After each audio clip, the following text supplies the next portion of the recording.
नमस्कार दोस्तों, कैसे हो आप सब लोग। आज पंजाब हरियाणा हाई कोर्ट में सीईटी के रिगार्डिंग दो केस रजिस्टर हुए हैं। एक केस रजिस्टर हुआ है Pankaj and other versus state of Haryana. एक केस रजिस्टर हुआ है Shubhendra versus state of Haryana. तो आज हम दोनों केस के रिगार्डिंग देखेंगे भाई, ये केस क्यों फाइल हुए हैं। जैसे कि आप स्क्रीन के ऊपर देख सकते हो, आज भाई दो केस रजिस्टर हुए हैं, पंकज वाला और शुभेंद्र वाला। आज हमारे साथ पंकज जी और शुभेंद्र जी दोनों हैं। तो बहुत बहुत वेलकम सबसे पहले तो आप दोनों का। धन्यवाद भैया भैया भाई साहब, आपको, आपके चैनल को और हमारे को आपसे जोड़ने के लिए और लोगों तक हमारी बात पहुंचाने के लिए आपका बहुत बहुत धन्यवाद। बहुत बहुत धन्यवाद भाई थैंक साहब यू। आपका। तो सबसे पहले तो डॉक्टर शुभेंद्र जी, आपसे ही मैं पूछना चाहूंगा, आपका केस किस चीज के रिगार्डिंग है, किस लिए आपने ये केस किया है। जी भाई भैया भाई साहब, मैं आपको बताना चाहता हूं कि हमारा जो केस है, जो हमने सीएम लगाई है, वो हमने रिजर्वेशन पॉलिसी के अगेंस्ट लगाई है, क्योंकि जो रिजर्वेशन पॉलिसी वो अच्छी तरीके से फॉलो नहीं हुई है। ग्रुप नंबर 1 और ग्रुप नंबर 2 में टोटल, जैसे ग्रुप नंबर 1 में थे 981 पोस्ट और दूसरे में थी 517 पोस्ट 2 नंबर में। तो वहां पे इन्होंने क्या किया, 152 बच्चे इन्होंने अदर कैटेगरी के, रिजर्व कैटेगरी के बच्चों को इन्होंने इसमें जनरल कैटेगरी के लिए काउंट कर लिया। शॉर्ट लिस्टिंग इन्होंने गलत तरीके से कर दी है। ठीक, यानी कि अगर एचपीएससी पॉलिसी के हिसाब से ये शॉर्ट लिस्टिंग करते तो जनरल के अंदर केवल जनरल वाला बच्चा आना चाहिए था, और उन्होंने बाकी कैटेगरी के जनरल के अंदर गिन दिए। जी सर, वो ऐसा इसलिए किया इन्होंने, क्योंकि जिन बच्चों के पुराने सर्टिफिकेट थे उन बच्चों को भी इन्होंने जनरल में काउंट कर दिया, और जिन बच्चों के सर्टिफिकेट पुराने थे जो जनरल की कैटेगरी की कट ऑफ को क्रॉस नहीं कर रहे थे, उन्होंने इनको बाहर कर दिया। तो इन्होंने दो तरीके से बच्चों के साथ कुठाराघात किया है। फर्स्टली तो इन्होंने ये किया है कि जो रिजर्वेशन वाली पॉलिसी वाले जो बच्चे थे उनको इन्होंने जनरल में काउंट कर दिया, उनका रिजर्वेशन का हक मारा गया। सेकेंड, जो बच्चे जनरल कैटेगरी के थे जिनको पेपर देने का मौका मिलना चाहिए था अपनी कैटेगरी में, उन बच्चों को उनके मौकों और अधिकारों से वंचित कर दिया, जो कि क्लॉज 16 का वायलेशन है। ठीक, बिल्कुल भाई। जैसे कि आपने बताया, जनरल वालों का भी नुकसान कर दिया और जो रिजर्व वालों था उनका भी नुकसान कर दिया। इस वजह से आपने ये केस फाइल किया है। जी सर। तो क्या मांगे हैं आपकी कोर्ट के अंदर कि भाई क्या होना चाहिए आगे। हमारी यही मांग है, जो जिन बच्चों के पुराने सर्टिफिकेट थे उनको लागू किया जाए। जो इन्होंने एक ऑर्डर निकाला था, हरियाणा गवर्नमेंट ने एक इंस्ट्रक्शन जारी करी थी, issue dated wide 22/132 2013 1 BS 3 dated 22 मार्च 2022। उसमें इन्होंने ये कहा था कि हम जो भी बच्चे हैं उनकी कैटेगरी को हम उनके ट्रिपल पी परिवार परिवार पहचान पत्र से ही उनको काउंट करेंगे, या उनसे ही हम इनकी कैटेगरी को उठाएंगे। लेकिन उन्होंने ऐसा कुछ भी नहीं किया। इन्होंने जिन बच्चों ने पुराने सर्टिफिकेट लगा दिए उन बच्चों को इन्होंने जनरल में काउंट कर लिया। ठीक भाई। अच्छा, तो पंकज भाई, एक केस आपके नाम आपने भी रजिस्टर करवाया हाई कोर्ट के अंदर। हाँ जी तो हाँ जी। आपका केस किस चीज के बारे में है। हर्ष भाई, ये है हमारा केस है क्लोज नंबर 9 को चैलेंज करके, पॉलिसी को चैलेंज किया हमने। लास्ट टाइम जो हमारा केस था हाई कोर्ट में, उसमें हमने ये किया था कि सर हमारा जो एग्जाम हुआ है, जेई सिविल का एग्जाम हुआ जो उसमें उसमें नंबर ऑफ रिपीटिशन थी जो बच्चों की, वो बहुत ज़्यादा थी। वीकेंड से मान लो, आपको पता ही, आपने खुद एग्जाम दिया था। इसमें क्या था कि हम 900 पोस्ट थी मान लो जेई सिविल की, इन्होंने बच्चों को बुलाया 1700 या 1800 बच्चों को। तो उसमें अब इतनी सारी कैटेगरी हैं, जब अलग अलग कट ऑफ लगाई तो एक ही बच्चे का 16 से 17 बार नाम आया है, और किसी बच्चे का एक बार भी नाम नहीं आया है। मतलब कि वो एक ही बच्चा 16 बार 17 बार एक ही पोस्ट पे घूम रहा है। हर एक डिपार्टमेंट उसका नाम आ गया, बट जो बाकी एलिजिबल कैंडिडेट बच गए उनका कहीं भी नाम नहीं आया। तो इसमें जज साहब की ही इसमें डायरेक्शन थी कि आप पॉलिसी को चैलेंज करो। तो इसमें क्या है, एक क्लोज नंबर 3 है, एक क्लोज नंबर 9 है, ठीक है, एक क्लोज नंबर 11 है। क्लोज नंबर 3 में भी ये लिखा हुआ है कि आप हर साल सीटी लोगे। ये खुद गवर्नमेंट की वो है क्लोज नंबर 3 में कि हर साल सीटी लोगे। उसका भी सरकार ने कुछ नहीं किया है। क्लोज नंबर जो 11 है, उसमें ये लिखा हुआ है कि जो बच्चे ने सीटी का एक बार बेनिफिट उठा लिया, भी किसी भी जॉब पे उसने ज्वाइनिंग ले ली, तो उसका कैंडिडेचर कैंसिल हो जाएगा, उसका भी कोई इम्प्लीमेंट नहीं है गवर्नमेंट का। इसके बाद आते हैं क्लोज नंबर 9 पे, जिसमें क्या है कि सबको पता है कि बिलो 50 है, जैसे मान लो पोस्ट आपकी 30 है, तो बच्चों को काउंट किया जाता है 150 हो गए। अबव 50 तो 4 मल्टीपल हो जाएंगे, 60 पोस्ट हैं 240 बच्चे बुला लिए। बट इन्होंने क्या किया, इनकी एडवर्टाइजमेंट में ये लिखा हुआ था कि हम 4 मल्टीपल पोस्ट का लेंगे, बट ये कहीं भी मेंशन नहीं था कि आप किसी भी कैंडिडेट को रिपीट करोगे। ठीक है, जो रिपीटिशन है जिसकी वजह से हमने क्लोज 9 को चैलेंज किया है कि आपका कंपटीशन वहां जीरो हो गया, नील। आप खुद देख सकते हो हर्ष भाई कि कहीं आपकी 900 पोस्ट है और 1700 बच्चे बैठ रहे हैं पेपर में, दो टू मल्टीपल भी पेपर में बच्चे भी नहीं बैठ रहे, जिसकी वजह से कंपटीशन बिल्कुल खत्म हो जाता है। मतलब ये तो वो बात होगी कि आप मतलब प्री के बेस पे ही आपको सिलेक्शन दे दी, इसमें कोई भी आ गया। ठीक है, वो बच्चे अपनी जगह सही है, बट एक्चुअल क्या है, सभी कमियां हैं ये सरकार की कि पॉलिसी में खामियां हैं बहुत ज्यादा, जिसकी वजह से हमें क्लोज नंबर 9 को चैलेंज किया। हमारे ये कहना है कि जैसे कि एग्जांपल देता हूँ मैं आपको, क्लर्क है, स्टेनो है, उसमें अलग अलग डिपार्टमेंटल तो कोई कट ऑफ नहीं लगती, इकट्ठे बच्चों को 4 मल्टीपल करके पोस्ट का बुलाते हैं। तो हमारी डिमांड ये है कि अगर 900 पोस्ट हैं तो 9 चौके 36, 3600 बच्चों को एग्जाम देने का मौका मिले। अब 1700 1800 बच्चे एग्जाम दे रहे हैं तो उसमें क्या कंपटीशन रहेगा, वो तो डायरेक्ट जॉब देने वाली बात होगी ना प्री के बिहाफ पे। ठीक है जी, तो मेन यही है, एचपीएससी एचसीएस खुद जो हायर लेवल के एग्जाम है वो इसको फॉलो करते हैं। तो हमें यही चाहिए कि हमारे प्रॉपरली 4 मल्टीपल हो बच्चे, कि जो आपने पोस्ट वाइज लिखा है, ना कि उसमें आपने ये लिखा है कि हम किसी भी कैंडिडेट को रिपीट करेंगे। तो हमारी गवर्नमेंट से यही अपील है कि इस चीज को थोड़ा इस पर फोकस करें और प्रॉपरली बच्चों को इसमें लिस्ट में लेके आए। ना बिल्कुल सही बात कही भाई। हाँ बच्चे जी, बहुत बहुत ज्यादा रिपीट हो रहे हैं। मैंने खुद भी एनालिसिस करके देखा था, तो 17,000 के आसपास सीट है। और अगर रोल नंबर को गिने तो 70,000 रोल नंबर बुला रखे हैं, लेकिन अगर उसमें से रिपीटिशन को हटा दें तो केवल 27,000 बचते हैं। तो केवल बिल्कुल 1.5 गुना वो बुलाए हैं। बिल्कुल जी, तो 27,000 की जगह 70,000 बच्चे भी बुलाते हैं, तो जो कट ऑफ अभी 65 के ऊपर गई है वो 55 के ऊपर भी जा सकती थी, 50 के ऊपर भी जा सकती थी। तो कितने ज्यादा को पेपर में बैठने का मौका मिलता, वो सोच सकते हैं। एक बात और हर्ष भाई क्या है, अब 4 4 साल हो गए हम एक एग्जाम के पीछे बैठे हैं, चाहे उसमें कोई भी कोई स्टूडेंट है। इनकी जो पॉलिसी है उसमें ये भी लिखा हुआ है क्लोज में कि आप हर साल सीटी लोगे। जिस बच्चे ने सीटी नहीं दिया, हरियाणा में बहुत ऐसे बच्चे हैं जो जिसकी एज अब हुई है, किसी प्लस टू हुई है, मतलब कि जिस बच्चे ने सीटी नहीं दिया, 4 साल से इन्होंने कोई सीटी नहीं लिया, तो इसका मतलब वो हरियाणा कोई एग्जाम नहीं दे सकता। इन्होंने अपना दोबारा सीटी लिया नहीं, तो मतलब वो तो हरियाणा के लिए कहीं भी एलिजिबल नहीं हुआ, ना कोई एग्जाम दे सकता है, ना कोई जॉब लग सकता है हरियाणा में। तो ये बहुत सारी खामियां हैं इस पॉलिसी में, और बहुत सारे क्लोज हैं जिसमें इनकी रेक्टिफाई करना बहुत जरूरी है। ना बिल्कुल सही इसीलिए बात हमने की भाई। क्लोज नंबर 9 को चैलेंज किया। बिल्कुल, अगर मान लो किसी ने 2021 में 22 में 12वीं करी है या ग्रेजुएशन करी है, तो 4-5 साल हो गए, वो तो फॉर्म भर ही नहीं पाया किसी एग्जाम का। बिल्कुल बिल्कुल। अच्छा शुभेंद्र भैया, आप कुछ कहना चाह रहे थे?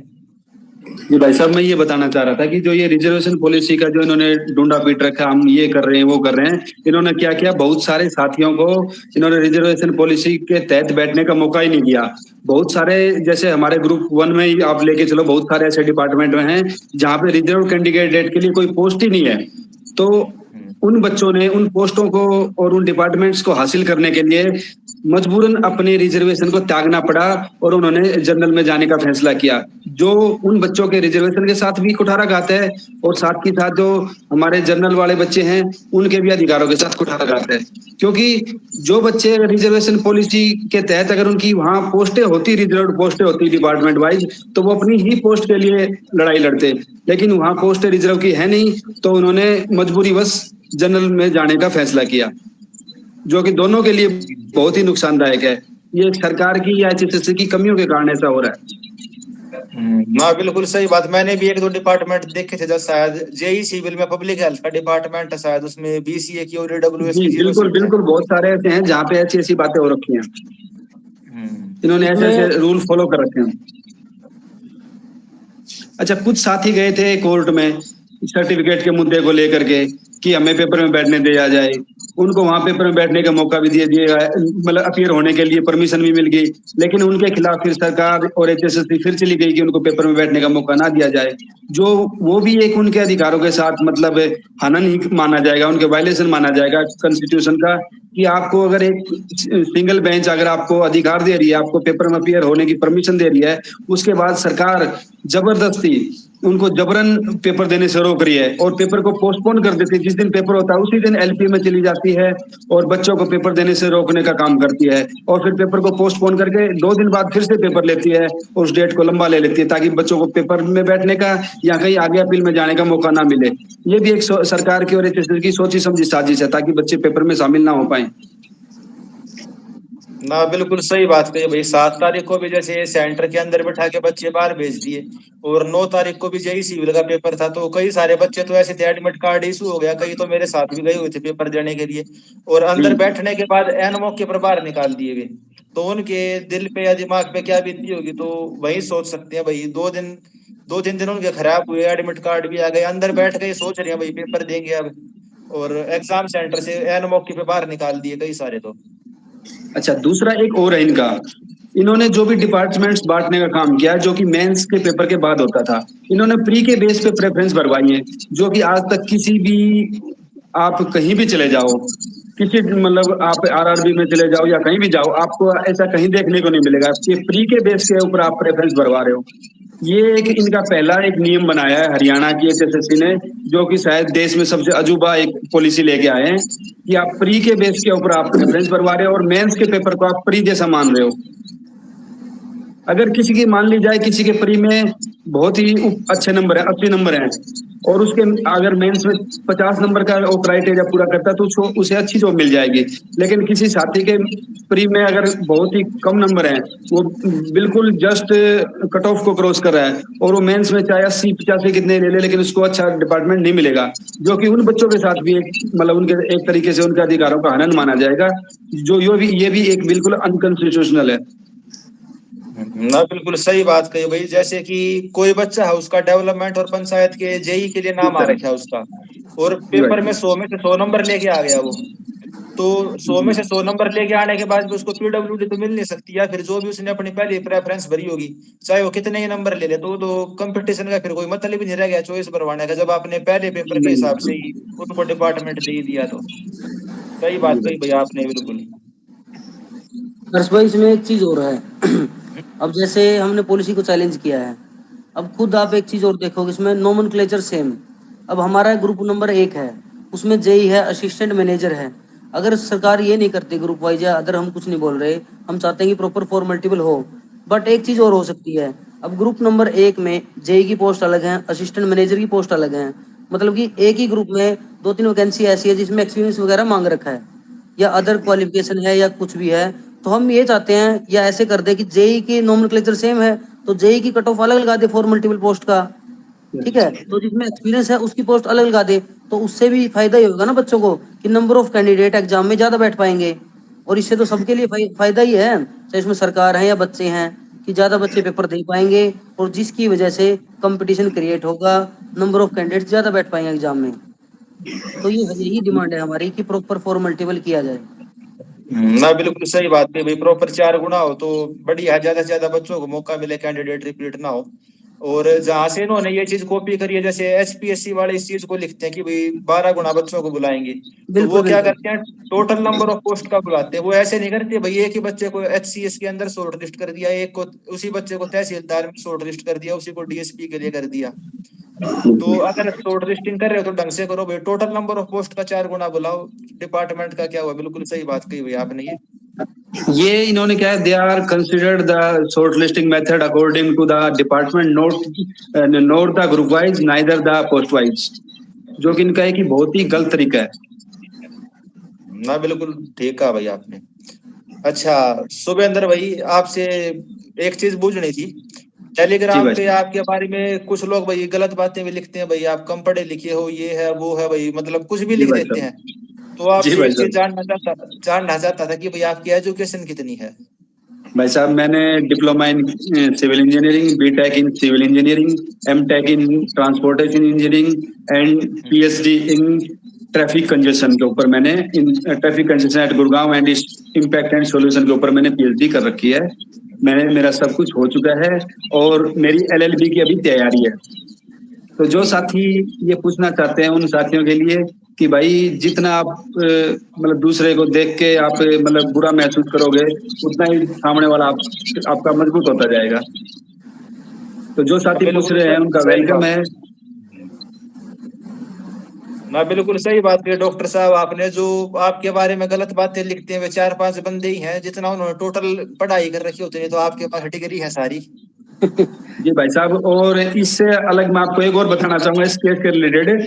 चलो वो तो आपने बता दिया कि एक ग्रुप नंबर 6 है कॉमर्स वालों का बच्चों का, उसकी टोटल पोस्ट है 1296, लगभग 1300 पोस्ट है। और उनके जो शॉर्ट लिस्टिंग का जो इन्होंने अभी जो मेथड अडॉप्ट किया है उसके हिसाब से 1028 बच्चे ही 1296 पोस्ट के अगेंस्ट पेपर दे पाएंगे। तो उनमें से जो बच्चे बार बार रिपीट हो रहे हैं उनका एक ही जगह सिलेक्शन हो पाएगा।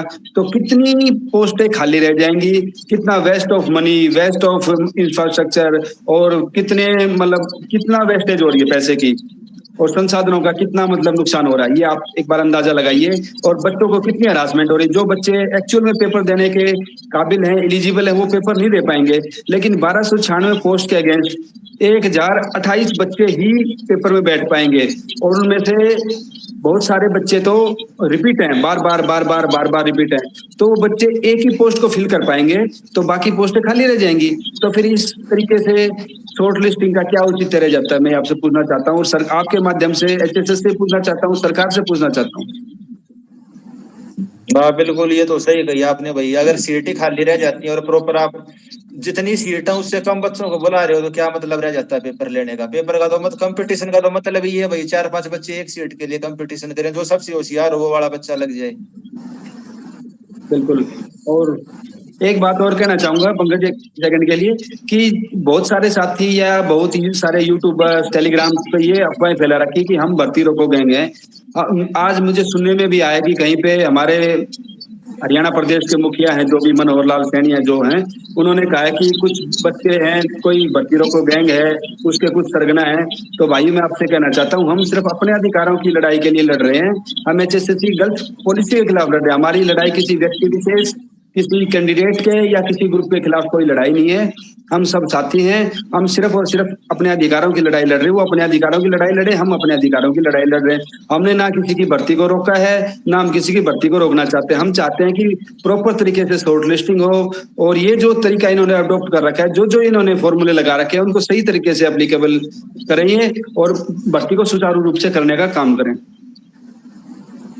देखो हर्ष भाई, सुविंदर भाई ने बहुत बढ़िया बात कही कि हम किसी बच्चे से, हमें किसी से कोई दिक्कत नहीं है। हम यही चाहते हैं कि प्रॉपरली प्रोसेस को पूरा किया जाए, पॉलिसी को ढंग से अप्लाई किया जाए। आपको मैं एक बात और बताऊं हर्ष भाई, आपको पता होगा कि 20 ग्रुप के पेपर हो चुके हैं, ठीक है। अब जो 20 ग्रुप के पेपर हो चुके हैं उसमें आपके एएलएम आ गए, शिफ्ट अटेंडेंट आ गए, वर्क सुपरवाइजर हो गए। कोई भी बंदा, ये एक नॉर्मल आदमी बता सकता है कि 20 ग्रुप जो कि सीटी के ही एक पार्ट है, उसमें आपकी पॉलिसी कोई और लगा दी।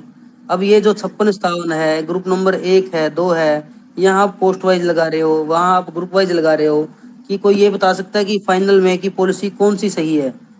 क्या जो बच्चे लगे हुए हैं जॉब पे, क्या वो सेफ हैं? क्या जो बच्चों ने अब एग्जाम दिया, जिन बच्चों ने, क्या वो सेफ हैं? कोई इस चीज की गारंटी लेता है कि किसकी जॉब सिक्योर है?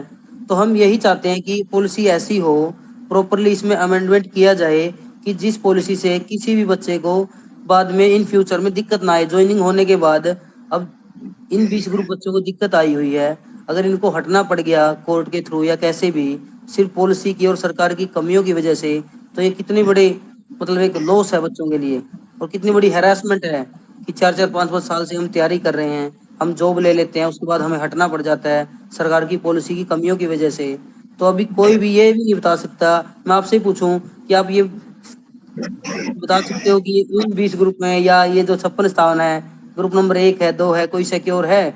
कोई ये बता सकता है कि ये पॉलिसी फाइनल है? कोई भी नहीं बता सकता। तो हम यही चाहते हैं भाई साहब आपके चैनल के माध्यम से, तो कि इस पॉलिसी में अमेंडमेंट किया जाए प्रॉपरली। जो बच्चों जिससे नंबर ऑफ कैंडिडेट ज्यादा बैठ पाए एग्जाम में, जिससे कंपटीशन क्रिएट हो, कंपटीशन नील ना हो जैसे अब हुआ है। तो यही आपके चैनल के माध्यम से हम बोलना चाहते हैं। ना भाई, बिल्कुल सही बात कही आपने। बिल्कुल और पॉलिसी हर्ष क्लियर भाई होनी चाहिए। हाँ। मैं एक बात के लिए एक अपील करना चाहता हूँ कुछ साथियों से, अगर आपके यहाँ अगर इजाजत हो तो मैं ये कहना चाहूंगा कि कल सुनने में आया कि कोई बहुत सारे साथी मिलके जो ज्वाइनिंग के लिए प्रोटेस्ट करने जा रहे हैं रोहतक में। तो मेरे सभी मतलब सम्मानित शिक्षित समझदार साथियों से एक अपील है, या मैं उनको एक सलाह देना चाहता हूँ। विनती तो करूंगा तो वो किसी दूसरे वे में लेके जाएंगे, सोचेंगे हम उनको वहां पे जाने के लिए रोक रहे हैं। लेकिन क्या है कि अभी आचार संहिता लगी हुई है, आदर्श आचार संहिता के दौरान ऐसा होता है कि जो भी हमारे जिले का मुखिया होता है या उपायुक्त होता है, वो जिला निर्वाचन अधिकारी के तौर पे काम करता है। वो इलेक्शन कमीशन ऑफ इंडिया का एक सदस्य के रूप में काम करता है चुनाव के दौरान। तो उसको अधिकार होता है कि जितने भी रैली, बैनर, झंडे, पोस्टर, टेंट जो लगते हैं वो उसके अधिकार क्षेत्र में आते हैं, उसकी परमिशन से ही कुछ किया जा सकता है।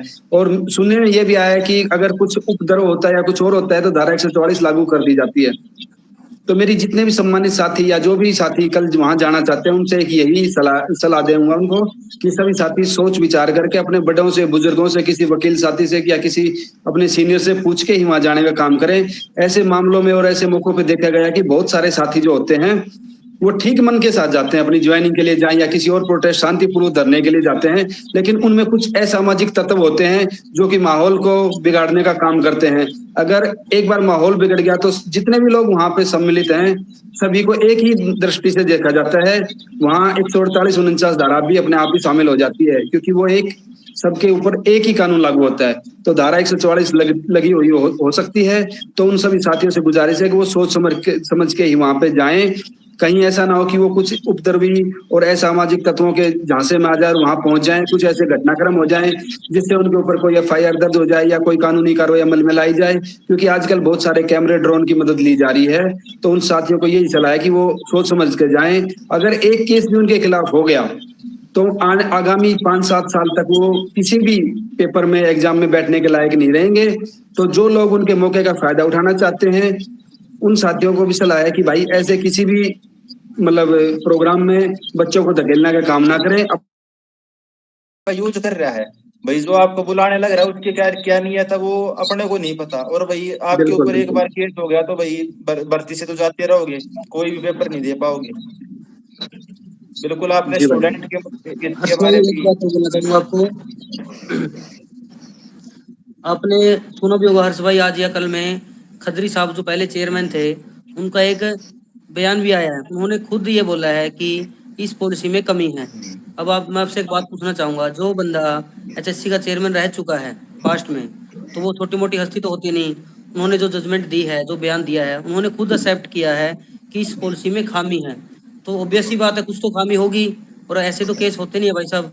ठीक है, तो मैं यही चाहूंगा कि जब खदरी साहब खुद ये बात बोल रहे हैं, चेयरमैन साहब ये बात बोल रहे हैं कि पॉलिसी में कमियां हैं, तो इस पॉलिसी में अमेंडमेंट बहुत जरूरी है। ठीक है भाई साहब, ये आपके चैनल के माध्यम से हम यही कहना चाहेंगे।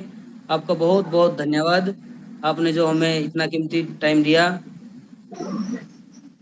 बहुत बहुत जी धन्यवाद भाई भाई हर्ष आपका। भैया, अगर आपका कोई क्वेश्चन हो तो आप बताइए, वरना आपने जो हमारे को यहाँ मौका दिया लोगों से रूबरू होने का और अपनी बात रखने का और हमारे सभी साथियों तक हमारी बात को पहुंचाने का, उसके लिए आपका तहे दिल से शुक्रिया। आपके चैनल का धन्यवाद और आपका दिल की गहराइयों से मतलब आपको शुभकामनाएं। और आप आगे बढ़ो और यूं ही जनता की, जनमानस की आवाज को जन जन तक पहुंचाने का काम करें।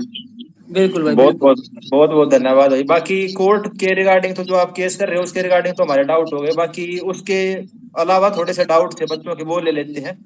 हाँ जी। तो एक सुप्रीम कोर्ट में केस के नाम के ऊपर सीधा साधा हरियाणा नाम से कोई बंदा था, उसने रुपए इकट्ठे करे थे। तो उसके बारे में भी लोग कह रहे हैं भाई वो रुपए लेके भाग गया, आपकी इन्वॉल्वमेंट है, ये है वो है, ब्लेम लगा रहे हैं शुभेंद्र जी आपके ऊपर। जी तो भाई उसके साहब। रिगार्डिंग आप बता सको कुछ भाई, क्या मैटर था? जी भाई साहब, वो ऐसा था कि मैं गया था और अपने पंकज भाई भी थे। 7 तारीख को हम गए थे पेपर एग्जाम देने के लिए। तो हमें बाद में वहां पता चला, क्योंकि हम पिटिशनर बन के गए थे 6 तारीख को। जज गुरप्रीत पुरी जी की अदालत के परमिशन के बाद हमें अलो मिला था पेपर में अपेयर होने का। तो हम 7 को एडमिट कार्ड के इंतजार में थे एचएसएससी के सामने। बाद में हमें पता चला कि एडमिट कार्ड नहीं मिलेगा, आप जाओ हाई कोर्ट में, क्योंकि जो एचएसएससी है वो आपके अगेंस्ट में एक एलपीए लेकर के चली गई है डबल बेंच में, दीपक सिब्बल और दीपक मनचंदा की कोर्ट में, डबल बेंच में। तो हमें भी वहां जाने का मौका मिला। वहां उनके वकील साहब थे, वो आर एस ढुल साहब थे, और हमारी तरफ से केडी हुड्डा साहब थे। और तब हमें वहां मालूम हुआ कि सरकार हमारे खिलाफ मतलब अच्छी पुरजोर तरीके से आवाज उठा रही है। तो सरकार ने हमारे को वहां पे बैन मतलब हमारे ऊपर परमिशन के ऊपर स्टे ले लिया। उसके बाद जैसे ही वो कोर्ट से बाहर निकला, उससे मेरी मुलाकात हुई। उसने कहा कि क्यों ना हम इस फैसले को चुनौती देने के लिए सुप्रीम कोर्ट जाएं। तो मैंने ये सोच विचार विमर्श किया कि जब हम इतनी लड़ाई लड़ चुके हैं सिंगल बेंच और डबल बेंच, तो मैंने उसमें उसकी हाँ में हाँ मिलाने का काम किया। तो हाई कोर्ट से बाहर निकल के उसने ये किया, कहा कि मैं एक सुप्रीम कोर्ट के वकील को जानता हूँ, मतलब बहुत सारे नाम आप सब जानते हो, वो जो लेता रहता है। तो किसी यहाँ पे किसी एडवोकेट को इन्वॉल्व करना तो ठीक नहीं रहेगा, ठीक है। पटवालिया करके और भी बहुत सारे के सुब्रमण्यम, बाला सुब्रमण्यम, ये करके उन्होंने बहुत सारे वकीलों के नाम लिए। तो उनको मैं बोला कि मेरे उनसे अच्छे संपर्क है, तो आप मुझे 2 लाख देने का काम करें। तो उस वक्त मेरे पास 2 लाख रुपए नहीं थे। मैं लाख रुपए के लगभग लेके गया था कि कुछ और केस करना पड़ जाए तो मुझे मैं दे सकूं। तो मैंने क्या किया कि वहां अपनी 10,000 रुपए मैंने अपने खर्चे के लिए रखे, उसको 90,000 रुपए नकद देने का काम किया हाई कोर्ट की पार्किंग के अंदर। वो भाई जो साथी था संजय सांगवान, 90,000 रुपए लेके वहां से चला गया। उसके बाद उन्होंने हमारे सभी ग्रुप के साथियों से संपर्क किया कि और आप कलेक्शन करो, कुछ और करो। तो हमारे ग्रुप के साथियों ने कुछ पैसे इकट्ठे करके हमने पैसे जोड़ने का काम किया।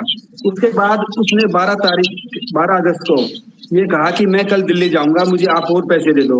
तो मैंने 12 अगस्त को रात को 9:30 बजे उसके खाते में 1 लाख रुपए गूगल पे के थ्रू मैंने उसको पेमेंट करी।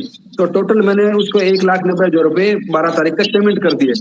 उसके बाद 13 तारीख को एक बार फोन किया तो बोला मैं अभी दिल्ली जा रहा हूँ वकील के पास।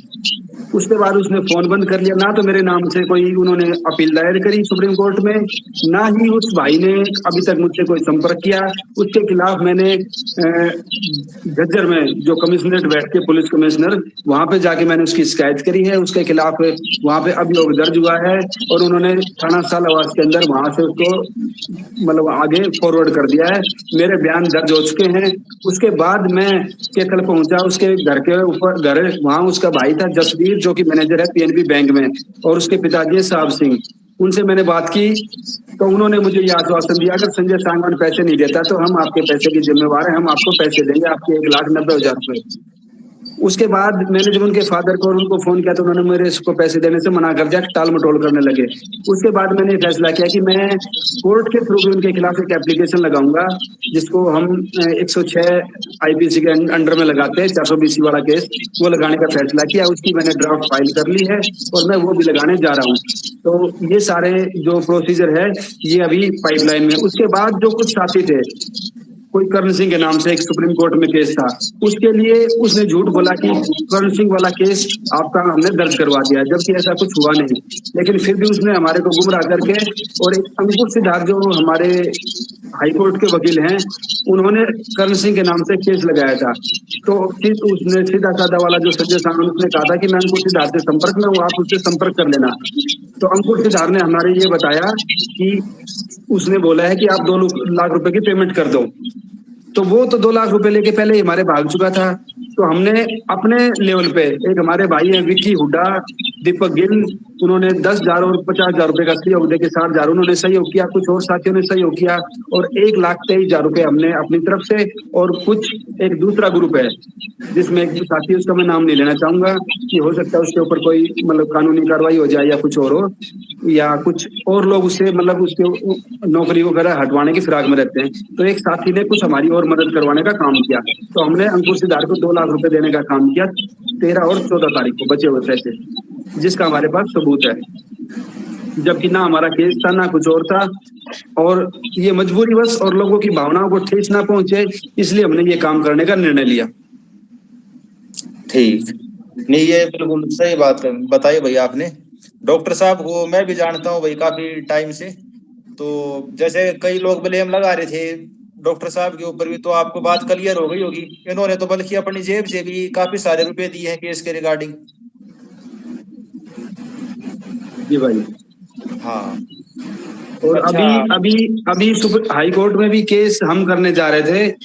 यही था कि मैं हाई कोर्ट में केस करूंगा, हम सभी साथियों ने अपनी तरफ से योगदान देने का काम किया, लेकिन किसी टेक्निकल फॉल्ट की वजह से, एरर की वजह से ये निर्णय हुआ कि मेरे नाम से केस आगे नहीं होगा। इसलिए हमने हमने जो सबसे सही साथी था और हमारा जो बिल्कुल करीबी दोस्त था पंकज कौशिक, उसको हम उसके नाम से हमने पिटिशन डालने का काम किया, ताकि किसी भी तरीके से किसी भी साथी की भावना को ठेस ना पूछे, किसी भी तरीके से भर्ती जो गलत तरीके से हो रही है उसको अंजाम तक ना पहुंचा दे सरकार। इसके लिए हमने पंकज कौशिक भाई को चुना, जो उस अपने निर्वहन को बखूबी से निभाने का काम कर रहे हैं और सारी जो भी ब्रीफ है वो बच्चों को देने का काम कर रहे हैं, और सबसे मिलजुल के इन्होंने बहुत ही अच्छी तरीके से केस की पैरवी करने का काम किया अभी तक। तो आप दोनों पंकज भाई, शुभेंद्र भाई, आपको आपके जो आगे वाले केस हैं हाई कोर्ट के अंदर, उनके लिए बहुत बहुत मतलब बेस्ट विशेष। जी आपकी भाई। स्टूडेंट की जीत हो इसमें। और भाई हमारे साथ हम अकेले नहीं है, हमारे परमजीत अहलावत भाई हैं, सोनू भाई है, अंकित भाई हैं, और हमारे जितने भी साथी हैं, सौरभ हैं, आकाश हैं, अरबाज हैं, सारे साथी बहुत ही दिन रात मेहनत कर रहे हैं। एक एक डाटा को इकट्ठा करने का काम कर रहे हैं, सारा योगदान करवाने का काम कर रहे हैं। और भी बहुत सारे साथी जिनका मैं नाम अभी लूंगा तो बहुत लंबी चौड़ी लिस्ट बन जाएगी। तो बहुत एक एक साथी ने बहुत ही मेहनत के साथ इस काम को अंजाम देने का काम किया है। और हम मतलब परमात्मा परमेश्वर की अगर हमारे ऊपर मेहर रही तो हमें ये पूर्ण विश्वास है कि कोर्ट एक ना एक दिन हमारी बात सुनने का काम करेगा और हमें निश्चित ही सफलता मिलेगी। देखो हर्ष भाई, ये लड़ाई तो देखो सबकी ही है ना, ये लड़ाई सबके लिए लड़ रहे हैं हम, और इसमें सबका ही बेनिफिट है, क्योंकि जिसकी भी जॉब लगे तो वो सिक्योर हो। ये ना हो कि उसके मन में यही डर रहे कि हम 10 दिन बाद हट जाएं, 20 दिन बाद हट जाएं। जैसे 20 ग्रुप को डर है, वो आज भी मतलब ढंग से सो नहीं पाते, क्योंकि जिस बंदे को ये पता है कि इसकी जॉब सिक्योर ही नहीं है, तो यही चाहते हैं हम कि प्रॉपरली अपना पॉलिसी फॉलो हो और अच्छा काम करे सरकार इसके ऊपर। और ठीक। आपका बहुत बहुत धन्यवाद हर्ष भाई। बहुत बहुत थैंक यू भाई, आप दोनों को भी साथ में जुड़ने के लिए, और जितने भी डाउट थे स्टूडेंट के बिल्कुल इजी वे में, और भाई बिना किसी लाग लपेट के भाई आपने सारी चीजें क्लियर करी और बिल्कुल सही बात बताई जो भी एक्चुअल बात थी। आप जी भाई, दोनों का बहुत बहुत बहुत धन्यवाद। बहुत बहुत धन्यवाद भाई साहब। बहुत बहुत धन्यवाद हर्ष भाई, आपको बहुत बहुत धन्यवाद।